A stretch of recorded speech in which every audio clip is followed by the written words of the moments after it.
I'm Cape Jewel, and you're watching Comic Smack, the special weekly comic book show where we take closer looks at the coolest and most happening storylines going on today. And on this episode, we're going to be taking a closer look at Batman and Robin Eternal issue number 17. Will we finally learn the secret about what happened 7 years ago to Batman in Cairo? Well, I guess there's only one way to find out. Let's hop on in and see, shall we?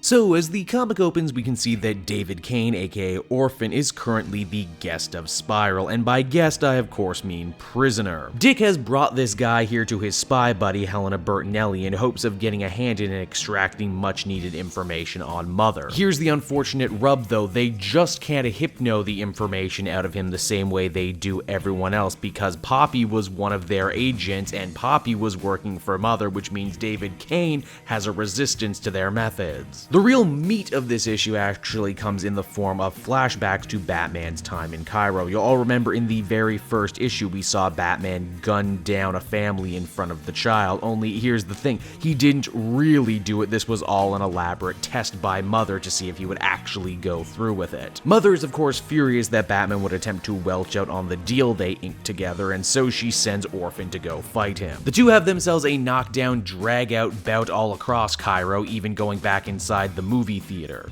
To further make matters worse, Mother vows to punish Batman for his insolence. She says that the plan is still a go to create his ultimate sidekick, and tonight in Gotham a child will lose their family, all because of him. Orphan further harangues Batman by saying that by refusing to kill, refusing to cross that line, he will always be too weak. Batman vows that while he may never kill Orphan, he will make damn sure he doesn't hurt anybody ever again. That is until Mother decides to play her trump card, and that is the kid from before was actually one of her agents, and now she has a knife to the kid's throat, threatening to kill him unless Batman gives up the attack. Sadly, this gives Orphan just the right amount of time to launch a counterattack and lay Batman out. Oh geez, how could he possibly get out of this one? Well, it's a flashback and he was fine, so obviously he did get out of it, but just saying. Back in the present, Helena Bertinelli has exhausted all of her torture techniques. The only thing they have left to try is to go full-on Game of Thrones and get some rats and some fire, and where are they going to get that at this hour? Their session does get interrupted by some unexpected visitors. Hey everyone, it's Tim and Jason finally back on the main plot now, and oh boy do the heroes have a lot to catch up on. And wouldn't you just know, when everyone decided to leave the prisoner unattended, Harper Rose sneaks on in to have a one-on-one discussion. She lays right on into David Kane, saying that she thought her own deadbeat dad was a piece of crap, but he's got nothing on this guy.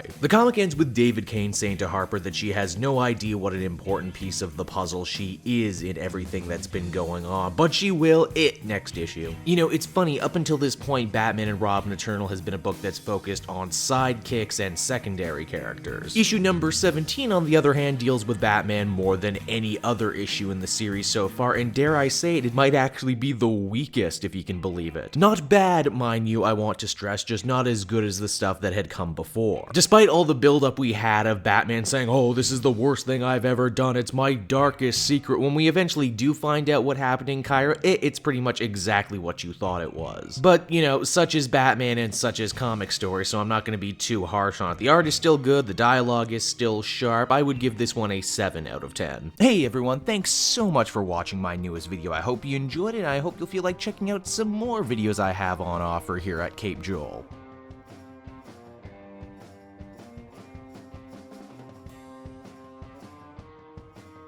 I'm Cape Jewel, and you're watching Comic Smack, the weekly comic book show where we take closer, more in-depth looks at some of the coolest and most fuck me and my phone. Why you do this to me now? Yes, just for the lull. Yes, just writing back the lulls. Ugh, this is gonna make a good blooper if nothing else.